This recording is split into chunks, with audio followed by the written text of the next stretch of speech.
বিসমিল্লাহির রহমানির রহিম। সুপ্রিয় শিক্ষার্থীরা, অনলাইন ক্লাসে তোমাদের স্বাগত জানাচ্ছি। তো শিক্ষার্থীরা, আজকে আমাদের আলোচনার বিষয় হচ্ছে ঘাসফড়িং এর পুঞ্জাক্ষী বা কম্পাউন্ডার। আমরা জানি যে ঘাসফড়িং আর্থ্রোপোডা পর্বের প্রাণী। তো আর্থ্রোপোডা পর্বের প্রাণীর একটি বৈশিষ্ট্য হচ্ছে যে এর পুঞ্জাক্ষী বিদ্যমান, অর্থাৎ হচ্ছে গিয়ে আমরা জানি যে ঘাসফড়িং এর দর্শন অঙ্গ হিসেবে ওসেলি এবং পুঞ্জাক্ষী উভয়ই বিদ্যমান। ওসেলির মাধ্যমে ঘাসফড়িং হচ্ছে আলোর যে তীব্রতাটা, যে আলোর যে পরিবর্তন হয় সেই তীব্রতাটা অনুভব করে, আর পুঞ্জাক্ষীর মাধ্যমে ঘাসফড়িং এর যে দর্শনীয় যে প্রতিবিম্বটা, সেই প্রতিবিম্বটা মস্তিষ্কে প্রেরিত হয় এবং সেই বস্তুটিকে দেখতে পায়। তাহলে আজকে আমরা আলোচনা করব ঘাসফড়িং এর এই পুঞ্জাক্ষী বা কম্পাউন্ড আই এর গঠন নিয়ে। তো পুঞ্জাক্ষী হচ্ছে গিয়ে ঘাসফড়িং এর মাথার যে পৃষ্ঠভাগ রয়েছে সেই পৃষ্ঠভাগের উভয় পাশে অর্থাৎ এক জোড়া করে পুঞ্জাক্ষী রয়েছে, যেটা আর্থ্রোপোডা পর্বের প্রাণী আমি বললাম যে একটি বৈশিষ্ট্য যে এক জোড়া পুঞ্জাক্ষী বিদ্যমান থাকবে। তাহলে এখন আমরা জানি যে পুঞ্জাক্ষীটি কি। পুঞ্জাক্ষী শব্দ দিয়ে আমরা আসলে কিছুটা ধারণা নিতে পারি যে পুঞ্জ অর্থাৎ এক গুচ্ছ। যখন এক গুচ্ছ দর্শন একক নিয়ে যে দর্শন অঙ্গটা গঠিত হয় সেটাই হচ্ছে গিয়ে পুঞ্জাক্ষী। তো আমরা যে বললাম যে দর্শন একক, তো এই যে পুঞ্জাক্ষী, এই পুঞ্জাক্ষী অসংখ্য প্রজাতি ভেদে বিভিন্ন হয়। তো এই অসংখ্য ওমাটিরিয়াম নিয়ে এই পুঞ্জাক্ষী গঠিত। তো প্রজাতি ভেদে এটা কিছুটা পার্থক্য হয়, তবে পুঞ্জাক্ষী ঘাসফড়িং এর ক্ষেত্রে 2000 বা 2000-এর অধিক এরকম পরিমাণও ওমাটিরিয়াম নিয়ে একটি পুঞ্জাক্ষী গঠিত হয়। তাহলে আমরা জানলাম যে পুঞ্জাক্ষীটা কি। আর আজকে আমরা আলোচনা করব যে এই যে অসংখ্য ওমাটিরিয়াম নিয়ে পুঞ্জাক্ষী গঠিত হয় সেই ওমাটিরিয়ামের গঠন নিয়ে আমরা আলোচনা করব। তো প্রিয় শিক্ষার্থীরা, এই যে ওমাটিরিয়ামের গঠন এবং কি দর্শন কৌশল, এটা খুবই গুরুত্বপূর্ণ একটি প্রশ্ন। তোমরা বিগত বছরের প্রশ্নগুলো খেয়াল করলে তোমরা দেখবে যে এই প্রশ্নটা মাঝে মাঝে এসে থাকে, অর্থাৎ তোমাদের জন্য এটা খুবই গুরুত্বপূর্ণ একটি প্রশ্ন। তাহলে আমরা এই ওমাটিরিয়ামের গঠনে চলে যাই।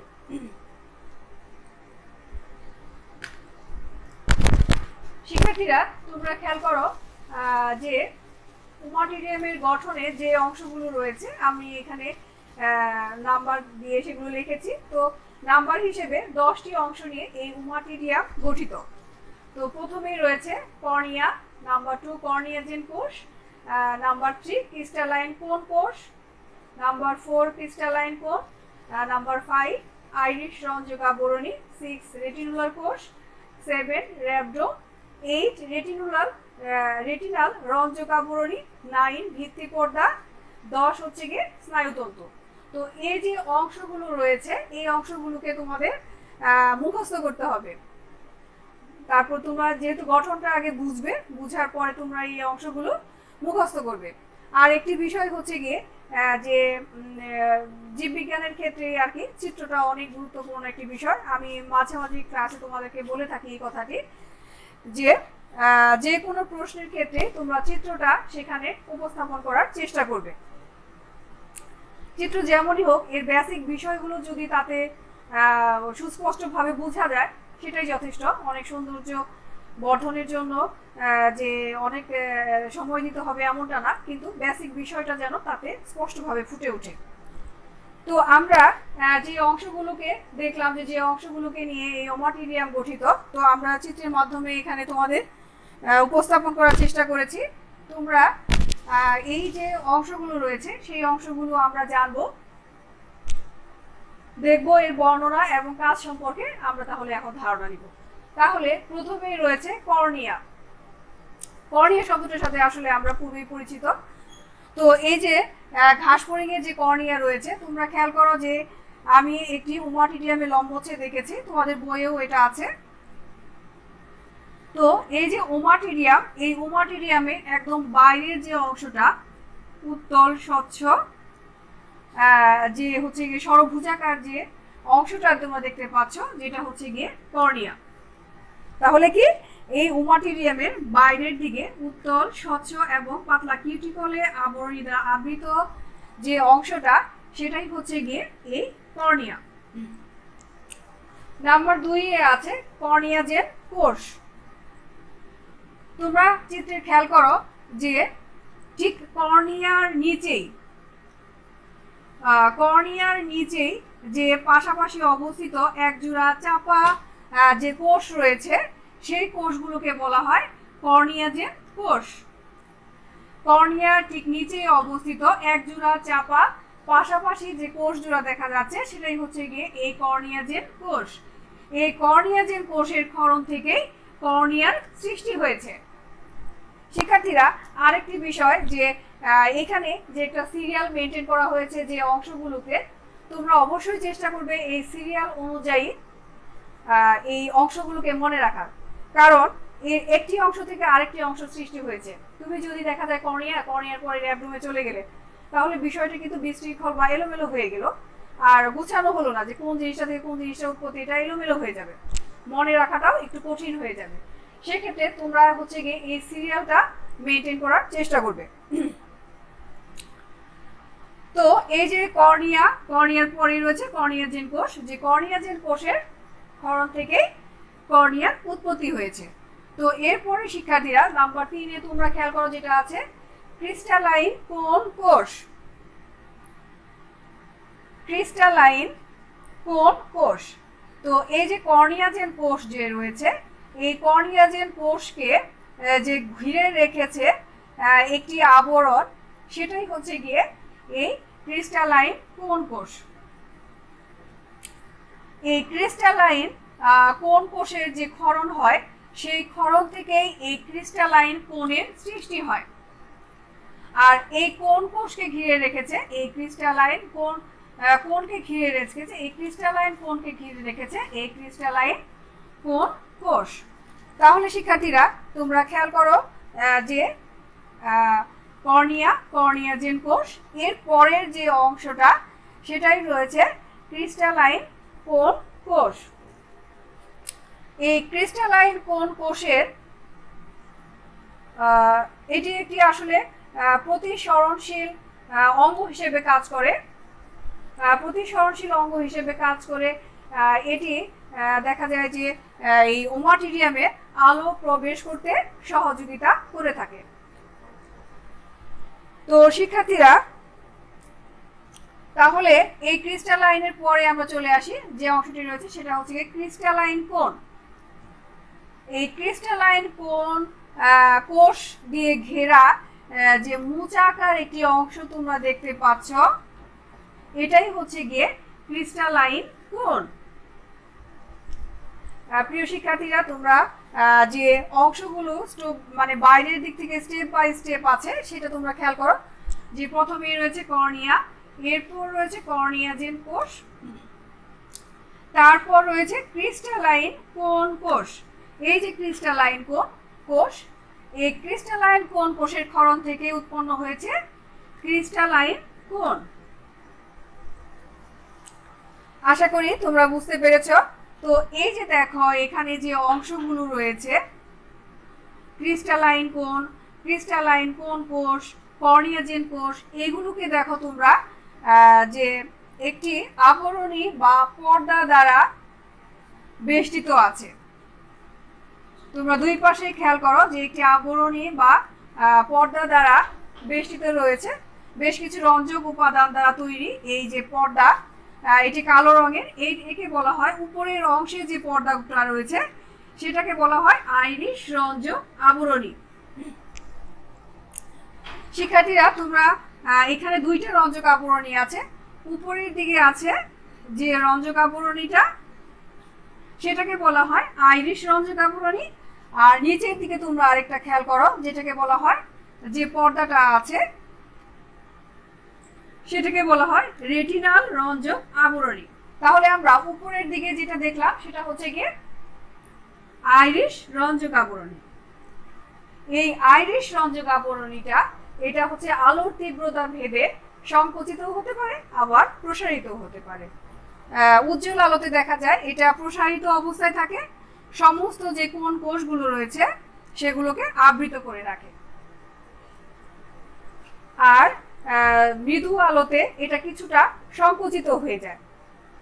সংকুচিত হয়ে যাওয়ার ফলে দেখা যাবে যে এখান থেকে কিছুটা উপরের দিকে উঠে আসছে, আর যার ফলে এই যে ক্রিস্টালাইন কোণ, তারপরে হচ্ছে ক্রিস্টালাইন কোণ কোষ, এগুলো কিছুটা অনাবৃত হয়ে পড়ে। তো শিক্ষার্থীরা তোমরা এই জিনিসটা ভালোভাবে বোঝার চেষ্টা করো যে আইরিশ রঞ্জক আবরণীটা আলোর তীব্রতার উপরে নির্ভর করে এটা প্রসারিত হতে পারে, আবার সংকুচিতও হতে পারে। উজ্জ্বল আলোতে প্রসারিত থাকে আর মৃদু আলোতে সংকুচিত হয়ে যায়। তো এই তো গেল আমাদের যে উপরে যে অংশটা রয়েছে। এবার আমরা চলে যাই নিচে যে অংশগুলো রয়েছে সেগুলো নিয়ে আলোচনা করি। তো নিচের যে অংশ আমরা হচ্ছে গিয়ে এখানে আলোচনা করেছি আইরিশ রঞ্জক আবরণী পর্যন্ত। এখন আমরা চলে যাই নাম্বার 6, যেটা আছে হচ্ছে গিয়ে রেটিনুলার কোষ।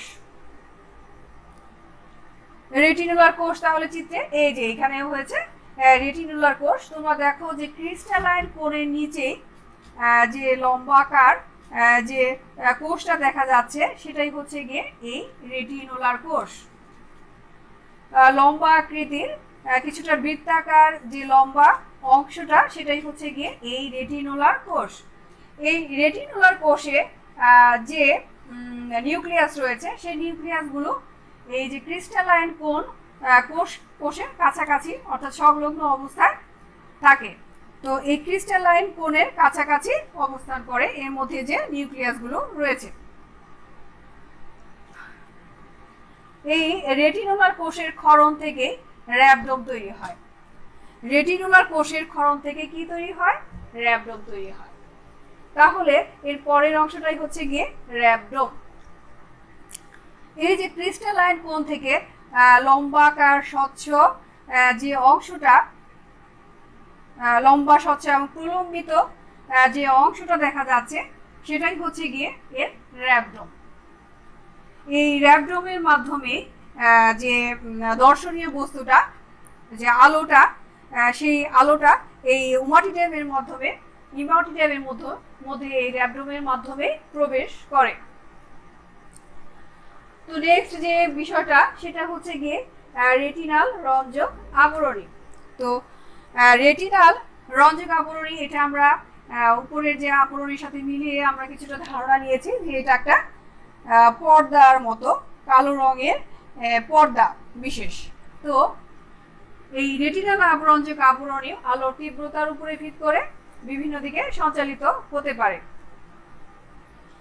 তো এই গেল আমাদের রেটিনাল রঞ্জক আবরণী, রেটিনুলার কোষ, র্যাবডোম। এখন বাকি রইল কি নিচে দুইটা, একটা হচ্ছে গিয়ে ভিত্তি পর্দা। নাম্বার 9 হচ্ছে গিয়ে ভিত্তি পর্দা। তোমরা খেয়াল করছো যে এই পুরো যে ওমাটিডিয়ামটা রয়েছে সেই ওমাটিডিয়ামটা এই ভিত্তি পর্দার উপরে অবস্থান করছে। তার মানে খুবই সোজা যে এই ওমাটিডিয়ামকে ধারণ করাই হচ্ছে কি ভিত্তি পর্দার কাজ। তার ওমাটিডিয়ামটা এই ভিত্তি পর্দার উপরে সমস্ত ওমাটিডিয়ামটা অবস্থান করছে। তাহলে এরপর আমরা চলে যাই নাম্বার 10, যেটা হচ্ছে গিয়ে স্নায়ুতন্তু। স্নায়ুতন্তুটা তোমরা খেয়াল করো যে আমাদের যে রেটিনুলার যে কোষ রয়েছে সেই কোষ থেকে বের হয়ে আসছে এই স্নায়ুতন্তুগুলো। এই স্নায়ুতন্তুগুলো অপটিক স্নায়ুর সাথে যুক্ত। তাহলে অবশ্যই এটা আমরা বুঝতে পারছি যে মস্তিষ্কে যে দর্শনের অনুভূতিটা অর্থাৎ দর্শনীয় বস্তুর যে প্রতিবিম্বটা সেটা মস্তিষ্কে প্রেরণ করাই হচ্ছে গিয়ে এই স্নায়ুতন্তুর কাজ। তো শিক্ষার্থীরা তোমরা আশা করি যে বুঝতে পেরেছ যে সমস্ত বিষয়টাকে তোমরা আগে কি করবে, আগে বুঝবে কোন অংশের পর কোন অংশ রয়েছে সেই অংশটা বুঝবে। তো বোঝার পরে তোমরা এই যে পর্যায়ক্রমে যে অংশগুলো রয়েছে সেগুলো মুখস্থ করবে। তাহলে আমি আশা করব যে তোমরা স্টেপ বাই স্টেপ যদি কোন অংশের পরে কোন অংশ, এটা কোন অংশের কি কাজ, কোন অংশ থেকে কোন অংশটা উৎপত্তি হয়েছে, তাহলে তোমাদের বিষয়টা বুঝতে খুব সহজ হবে। আর অবশ্যই তোমরা চিত্রটা আঁকার চেষ্টা করবে। আর চিত্র আঁকার পরে তোমরা ডান পাশে লেবেলিং করবে এবং চিত্রের নিচে অবশ্যই তুমি কি ছবি এঁকেছো সেই ছবিটা নাম তুমি লিখে দিবে। তো আশা করি তোমরা বুঝতে পেরেছো। তো আগামী ক্লাসে আমরা এই যে আজকে ওমাটিডিয়ামের গঠন নিয়ে পড়লাম, আগামী ক্লাসে আমরা ঘাস ফড়িং এর উজ্জ্বল এবং অনুজ্জ্বল আলোতে যে দর্শন কৌশল রয়েছে তা নিয়ে আলোচনা করব। তো আজকের মতো তাহলে এই পর্যন্তই, ধন্যবাদ সবাইকে।